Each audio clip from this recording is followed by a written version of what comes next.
A minister's faith in his leader shattered. A war plan torn in two. From Gaza's ruins to the cabinet's inner wars, Israel's unity fractures under the weight of one word: victory. But when victory itself is contested, whose war is it? And who decides the end?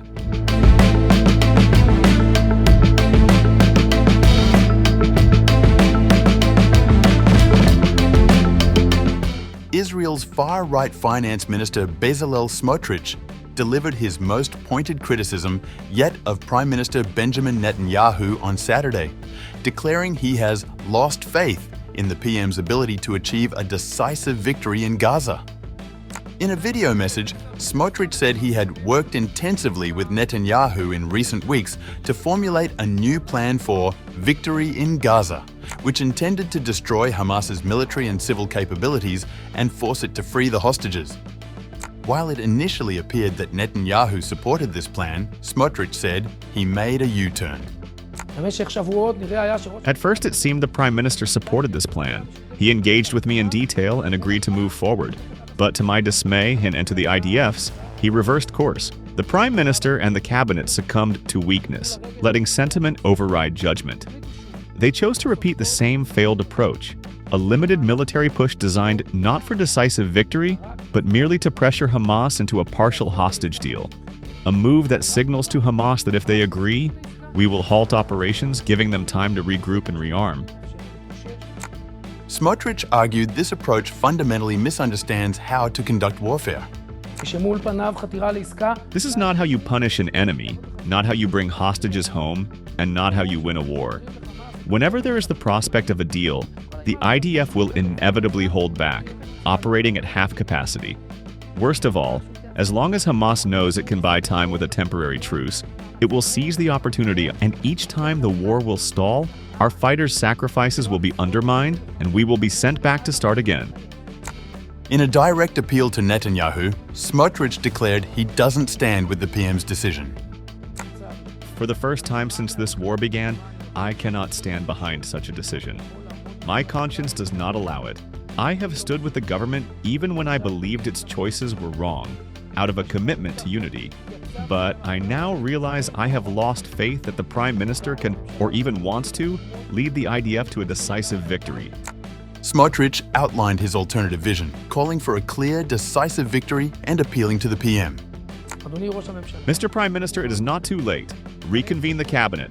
Declare that there will be no more partial deals, no more pauses. This time, pursue clear, decisive victory. The complete dismantling of Hamas, the return of all the hostages at once or their surrender, followed by the annexation of large parts of Gaza and opening the way for voluntary migration. This public break represents a significant challenge to Netanyahu's coalition stability, as the Prime Minister relies heavily on support from Smotrich's religious Zionism party and fellow far-right leader Itamar Ben-Gvir.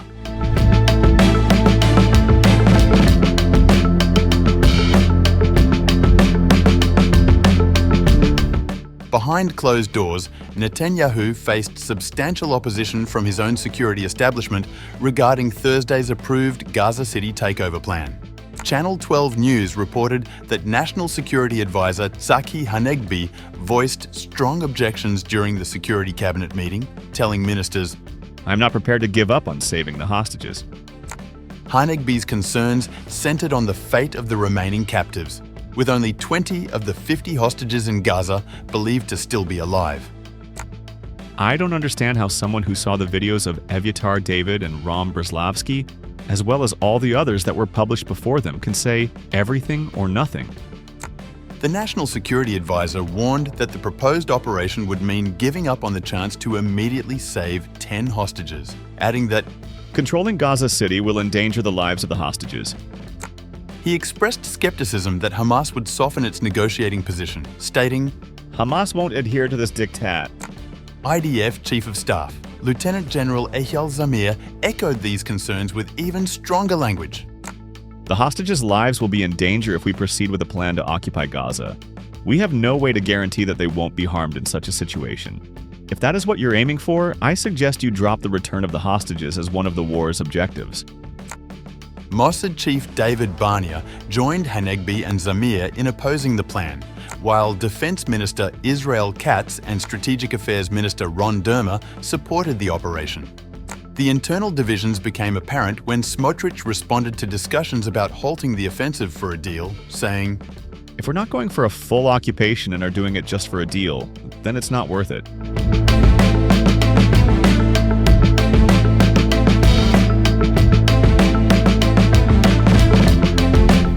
The Gaza City takeover decision triggered immediate international backlash.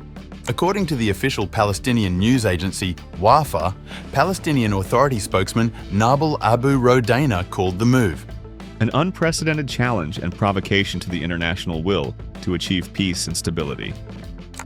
A joint statement Saturday from 9 countries, including Germany, Britain, France and Canada, said they strongly reject Israel's decision, warning it will worsen the catastrophic humanitarian situation and endanger hostages while risking mass displacement. The statement emphasised that any attempts at annexation or settlement in Gaza violate international law. More than 20 countries, including ceasefire mediators, Egypt and Qatar, along with Saudi Arabia, Turkey and the United Arab Emirates, issued a separate condemnation calling Israel's decision a dangerous and unacceptable escalation. Turkey's Foreign Minister Hakan Fidan took a particularly active role in organising regional opposition. Speaking at a joint press conference in El Alamein with his Egyptian counterpart Badr Abdelati after meeting Egypt's President Abdel Fattah al-Sisi, both ministers delivered pointed criticism of Israel's plans. We discussed the recent decision by the Israeli cabinet to expand the scope of occupation and control over the Gaza Strip, as well as to escalate the occupation and military operations. We fully agreed, of course, on the complete condemnation of this decision, and we stressed the importance of uniting our joint efforts and coordinated action to confront this decision through various means, while intensifying regional and international pressure on Israel to deter it from implementing this decision.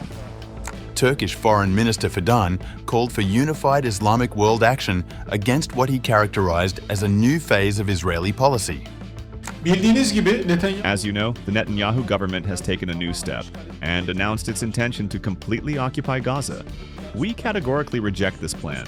This plan is a new phase in Israel's expansionist and genocidal policies. As the Islamic world, we must act in complete solidarity against this step and mobilize the international community. Meanwhile, the UN Security Council scheduled an emergency meeting for Sunday, reflecting the international urgency surrounding the developing crisis.